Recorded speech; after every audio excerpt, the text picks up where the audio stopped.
नमस्कार दोस्तों, मैं साकिब मलिक स्टडी ट्रायंगल में आप सभी का स्वागत करता हूं। दोस्तों, आज इस वीडियो के अंदर हम पढ़ने वाले हैं भारतीय संविधान का एक इम्पोर्टेंट टॉपिक जिसका नाम है प्रधानमंत्री। और प्रधानमंत्री से संबंधित आपकी सभी परीक्षाओं में बार-बार प्रश्न पूछ लिए जाते हैं। जितने भी जैसे आपके एसएससी के एग्ज़ाम हैं या रेलवे, बैंकिंग या जितने भी आपके स्टेट एग्ज़ाम हैं, जीके, जीएस के पोर्शन में या पॉलिटी के पोर्शन में प्रधानमंत्री से संबंधित कुछ इंपॉर्टेंट प्रश्न आप लोगों से पूछे जाते हैं। तो हम इसी क्लास में इसी प्रकार से कुछ इंपॉर्टेंट प्रश्न और कुछ इंपॉर्टेंट पॉइंट आपके लिए लेकर आए हैं जो आपकी परीक्षा की दृष्टि से बहुत ज़्यादा इंपॉर्टेंट होने वाले हैं। तो चलिए शुरू करते हैं। यहाँ पर सबसे पहले हम देख लेते हैं important point of prime minister of India. Bharat के जो प्रधानमंत्री होते हैं, कुछ इंपॉर्टेंट पॉइंट मैं आपके लिए लेकर आया हूँ। उसके बाद हम कुछ प्रश्नों को भी हल करेंगे और उसके बाद यहाँ पर हम देखेंगे कि एक लास्ट में मैं आपको प्रश्न दूंगा, उसका आंसर भी आप लोगों को कमेंट बॉक्स में लिखकर बताना होगा। तो वीडियो को आपको पूरा देखना है और प्रधानमंत्री से संबंधित जितने भी इंपॉर्टेंट प्रश्न हैं, डाउट है, वो सब आज आपके निकल जाएंगे। इंदिरा गांधी की बात करते हैं तो इंदिरा गांधी ने एक बार पद से हटने के बाद दोबारा पद संभाला था। नेक्स्ट पॉइंट है, इंदिरा गांधी प्रधानमंत्री की शपथ ग्रहण करने से पहले राज्यसभा की सदस्य थी। जी हाँ दोस्तों, इंदिरा गांधी जो थी वो राज्यसभा की सदस्य थी प्रधानमंत्री की शपथ ग्रहण करने से पहले। यहाँ पर नेक्स्ट पॉइंट आप लोगों के सामने है, नियुक्ति के समय पीवी नरसिंह राव संसद के किसी भी सदन के सदस्य नहीं थे।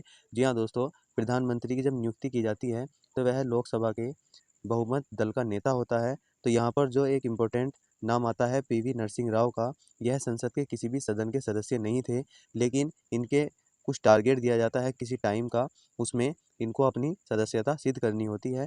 तो नेक्स्ट अगर बात करते हैं, यहाँ पर अगला पॉइंट आप लोगों के सामने है चौधरी चरण सिंह के बारे में। चौधरी चरण सिंह लोकसभा का विश्वास मत प्राप्त किए बिना ही प्रधानमंत्री पद पर कार्य करने वाले प्रथम व्यक्ति थे।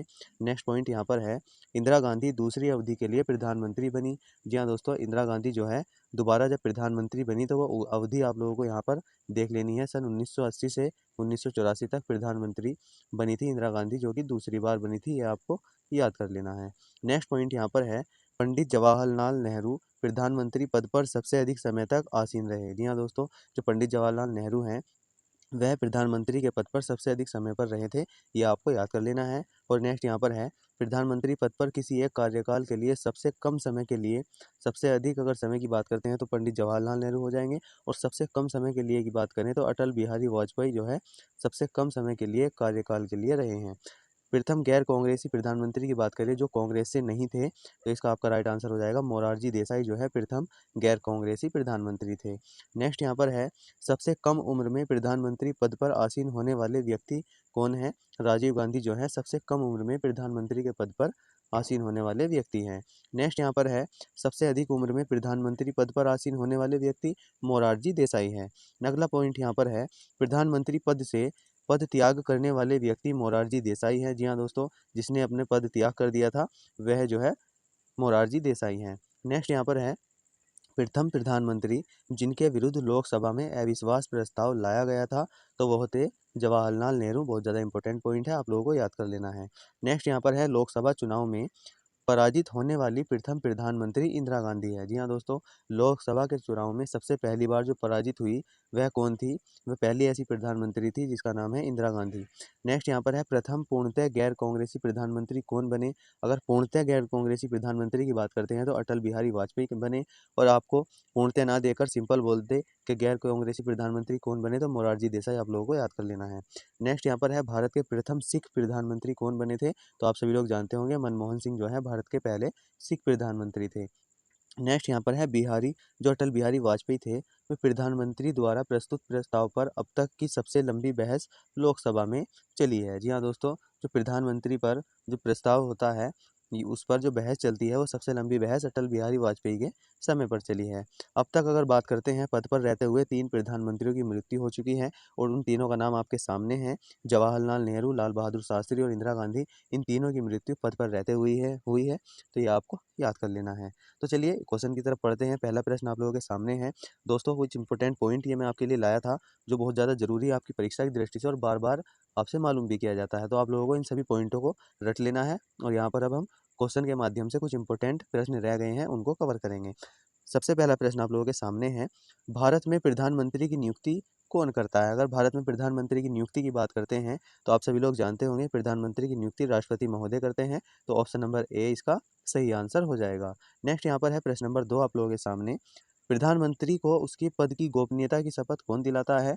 जी हाँ दोस्तों, जो प्रधानमंत्री होते हैं उनको शपथ दिलाई जाती हैं, तो वह कौन दिलाता है? आपके ऑप्शन है उपराष्ट्रपति, राष्ट्रपति, मुख्य न्यायाधीश, सुप्रीम कोर्ट के यहाँ पर आप लोगों को याद रख लेना है, और लोकसभा अध्यक्ष। तो दोस्तों इस प्रश्न का आपका राइट आंसर हो जाएगा राष्ट्रपति जो है प्रधानमंत्री को पद की गोपनीयता की शपथ दिलाते हैं। तो ऑप्शन नंबर 20 का सही हो जाएगा। नेक्स्ट यहाँ पर है प्रश्न नंबर 3 आप लोगों के सामने, भारत के प्रधानमंत्री आपके ऑप्शन है नियुक्त होते हैं, निर्वाचित होते हैं, चयनित होते हैं या फिर मनोनीत होते हैं? तो दोस्तों भारत के जो प्रधानमंत्री हैं वह नियुक्त होते हैं, तो ऑप्शन नंबर ए इसका सही आंसर हो जाएगा। अगला प्रश्न यहाँ पर है प्रश्न नंबर 4 आप लोगों के सामने, भारत के प्रधानमंत्री का पद कैसा है? तो अगर भारत के प्रधानमंत्री के पद की हम बात करते हैं तो आपके ऑप्शन है परंपराओं द्वारा आधारित है, संसद द्वारा पारित साधारण विधेयक से गठित है, संविधान द्वारा गठित है या फिर ऊपर के सभी ऑप्शन सही हैं। तो दोस्तों इस प्रश्न के अगर राइट आंसर की बात करें तो ऑप्शन नंबर सी इसका राइट आंसर हो जाएगा। संविधान के द्वारा गठित जो है भारत में प्रधानमंत्री का पद है, तो option number C is the right answer. Next यहाँ पर है प्रश्न नंबर 5, सामान्यतः प्रधानमंत्री जो है लोकसभा के सदस्य हैं, राज्यसभा के सदस्य हैं, लोकसभा के बहुमत दल का नेता होता है या फिर इनमें से कोई नहीं? तो अगर प्रधानमंत्री की हम बात करें तो यहाँ पर इसका आपका राइट आंसर हो जाएगा लोकसभा के जो बहुमत दल का नेता होता है वही प्रधानमंत्री बनता है, तो ऑप्शन नंबर सी इसका सही आंसर हो जाएगा। अगला यहाँ पर है प्रश्न नंबर 6 आप लोगों के सामने, भारत में एक व्यक्ति अधिक से अधिक कितनी बार प्रधानमंत्री पद पर आसीन हो सकता है? अगर बात करते हैं कि भारत में प्रधानमंत्री के पद पर अधिकतम कितनी बार आदमी उस पर पद पर रह सकता है? तो दोस्तों आपके ऑप्शन है केवल 1 बार, केवल 2 बार, केवल 3 बार या फिर कोई सीमा नहीं। तो इसका आपका राइट आंसर हो जाएगा कोई सीमा नहीं, ऑप्शन नंबर डी इसका सही हो जाएगा।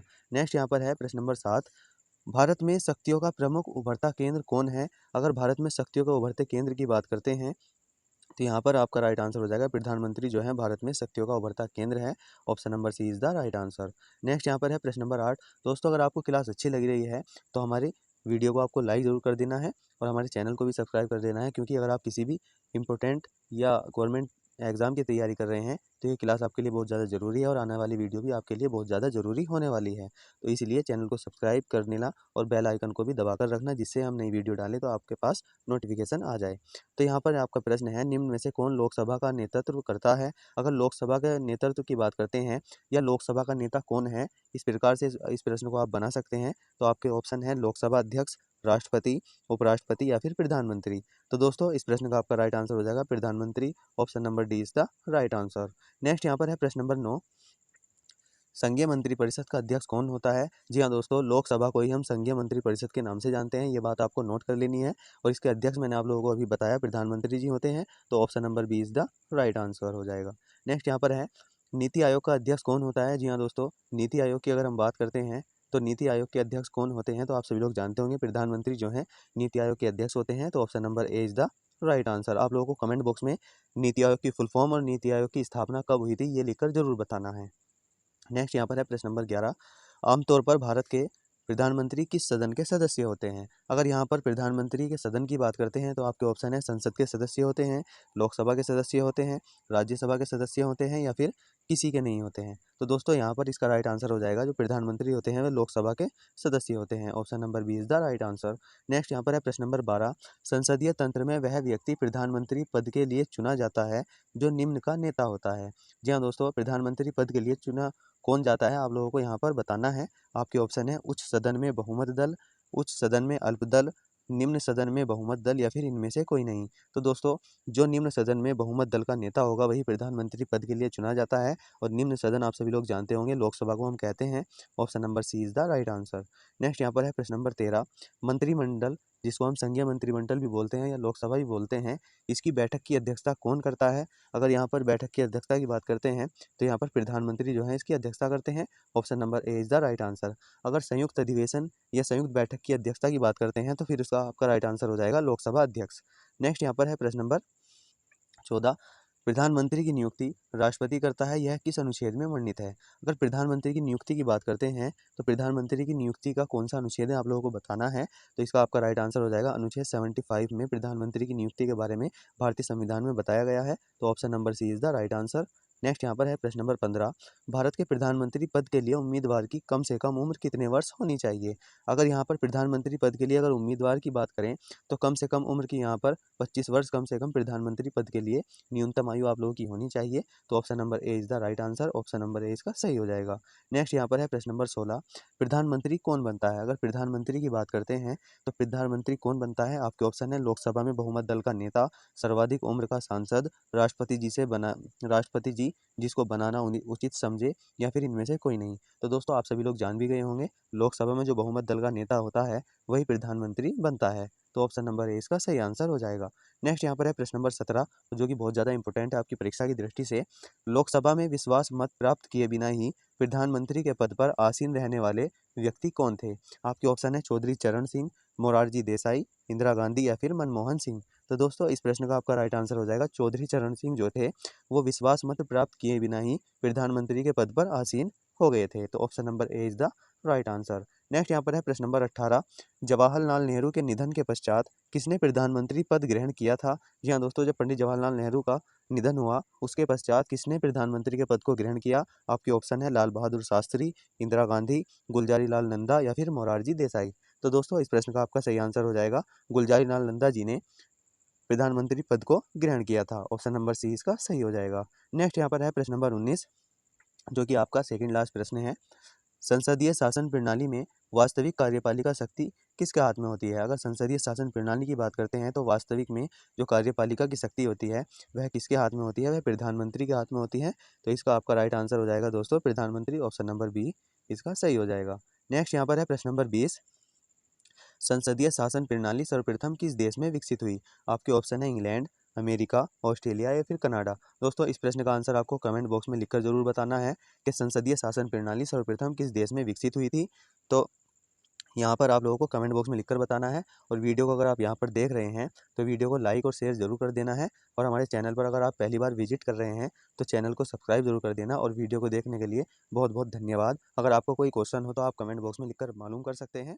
जय हिंद।